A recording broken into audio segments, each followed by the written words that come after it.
Welcome back for another video. The Gameweek 1 deadline's around the corner, so let's run through the team I've landed on to kick the season off. And I've got some huge news to share as well. Before we get into it, if you're not subscribed, I will be posting my team and other FPL content every week all season, so hit that subscribe button. I'll be getting the Focal logo tattooed at 200,000 subscribers as well, not far off now. So the huge news is my app's just gone live in the App Store. It's completely free for you, not monetized at all. You can check your live rank, bonus points, price changes, and loads of other FPL tools for a better FPL experience. Search fplfocal in the App Store, I'll link it below as well. The Android app's coming later, so sorry to the Android gang, just iOS at the moment. I've been working on it tirelessly for weeks. I can't put into words how much time's gone into this app. I think you're going to love it. Enough of that, let's get into the team, shall we? So in goal, I've gone with Henderson. He's very low owned as well. The reason being, earlier in pre-season there was a bit of uncertainty who was Palace's number one, Henderson or Johnston. The news, in case you missed it, is Johnston's been stripped of the number one on his shirt and reportedly asked to leave, and he wasn't in the squad for Palace's final pre-season friendly even. So there's a lot to like about Henderson. For one, they were really solid in defence last season under Glasner, ranking 4th best for expected goals conceded. For 4.5 mil you really can't go wrong. The other 4.5 mil keeper I did consider is Flecken, though slightly less favourable opening fixtures. Now Gueye has been strongly linked with a move from Palace to Newcastle, though it's worth noting when he was injured for a huge stretch last season, they managed fine in his absence. Moving on to the defence, and it's a 3-4-3 lined up with Alexander-Arnold, Quansah and Pedro Porro at the back. Quansah's someone who wasn't on my radar at all till the final couple of Liverpool pre-season games, which underlines how useful monitoring the pre-season can be. I did a video covering what you need to know from all 20 teams. If you've not seen it, give that a watch later. In their second to last friendly, Quansah played right centre back, Kanate left centre back. Now Van Dijk's position is left centre back, so that was the first hint dropped. And then in their final pre-season game against Sevilla, Quansah and Van Dijk were the centre back pairing.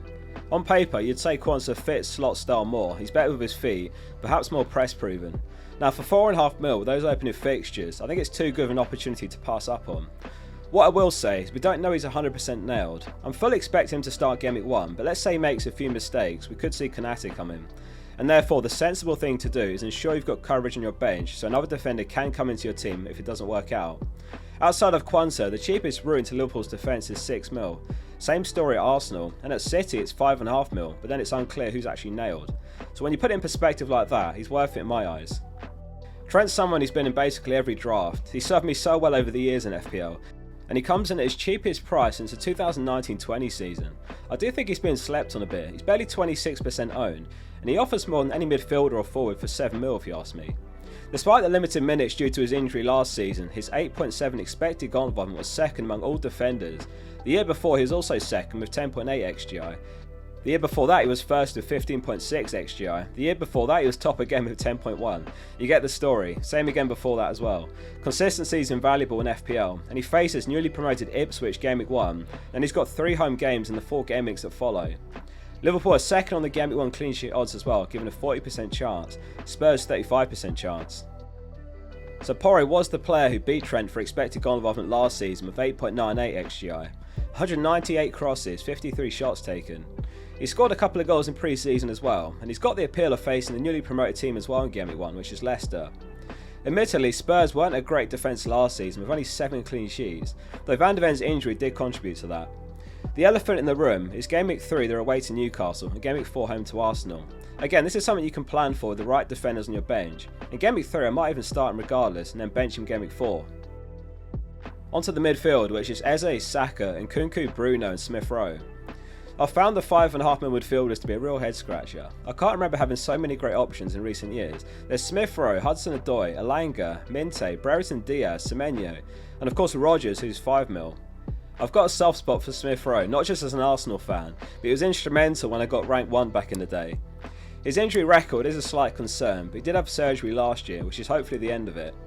His availability actually wasn't a real issue last season. He missed 6 matches with knee injury, but other than that he was on the bench and the occasional start for Arsenal.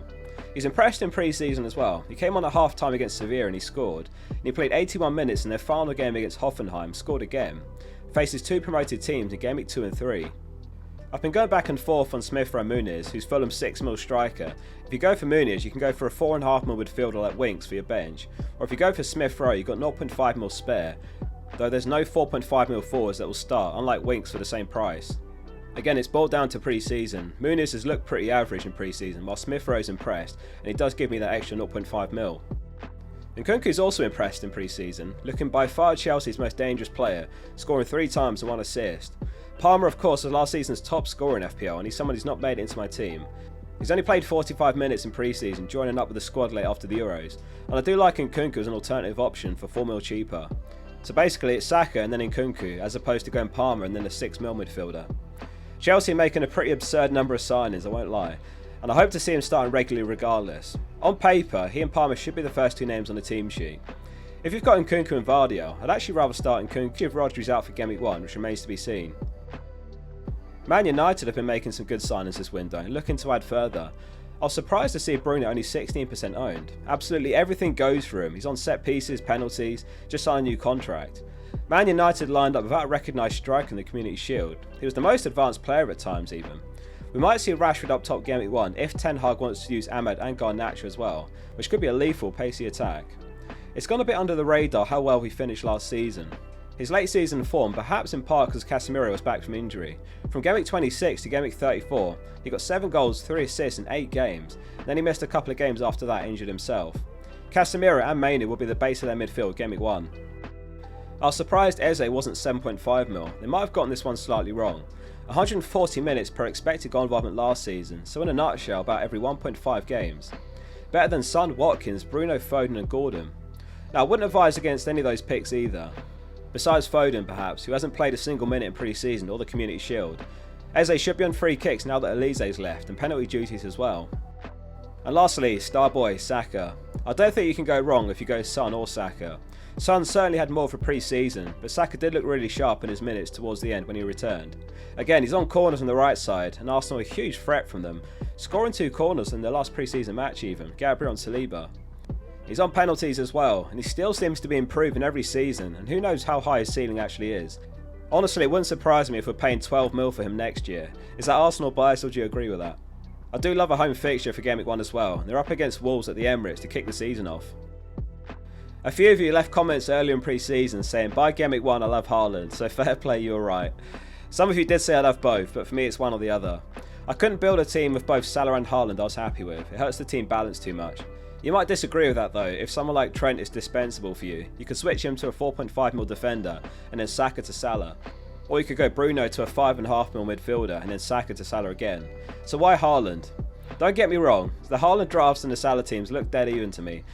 But right now I'd say I feel a bit more comfortable with set and forget Haaland captain Gameweek 2, 3 and 4. With Liverpool, I wonder if the returns could be shared around a bit more. It was only one match obviously, but in their final pre-season friendly, at more or less full strength, Diaz scored a brace, Jota scored, Salah blanked. I really rate the Jota pick by the way, but this season I'm making a conscious effort to pick more players that are more secure for expected minutes, hence Bruno over Jota. Salah's look very lively, don't get me wrong, but if I look at Liverpool versus Ipswich Gameweek 1, it wouldn't completely shock me if the returns were shared again. While at City, you feel Haaland's got every opportunity to be at the centre of everything in front of goal. Though of course, City do have lots of players themselves capable of scoring, but at least it's Haaland spearheading the attack. Let us know in the comments, Haaland or Salah, or both.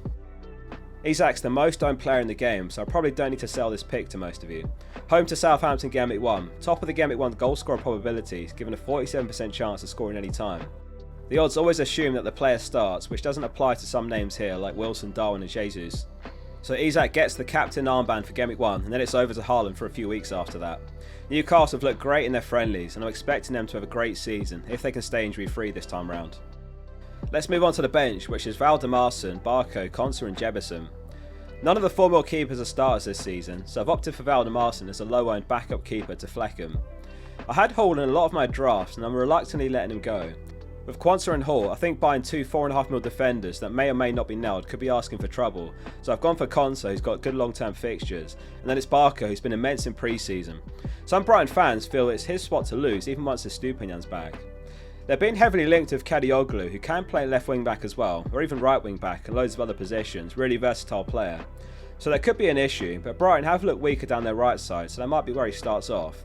It's those Gameweek 4 and Gameweek 5 fixtures for Brighton that I really want to slice off. And if he carries his pre-season form into the season, it really could be his spot to lose. He's even been taking some corners. Now you might have spotted, I've actually got 0.5 on the bank with this team. If you can see somewhere to spend it, let me know in the comments. I'm only seeing some very marginal gains like a 5mm keeper over Henderson, or maybe Hall over Barco. I did look at that, but I'd only play Hall in Gameweek 1 in honesty, so is it worth 0.5mm just to use in 1 week? I've never been opposed to taking 0.5mm to Gameweek 1. It also keeps you flexible with your transfers and price rises, and it leaves the door open for a move like Porro to Gabriel, Saliba or Vardiol. So that's my Gameweek 1 team, not long now till the deadline. Thanks very much for watching. Link to install my completely free app in the description and the comments. Focal tattoo at 200,000 subscribers, let's do it. See you soon for the next one.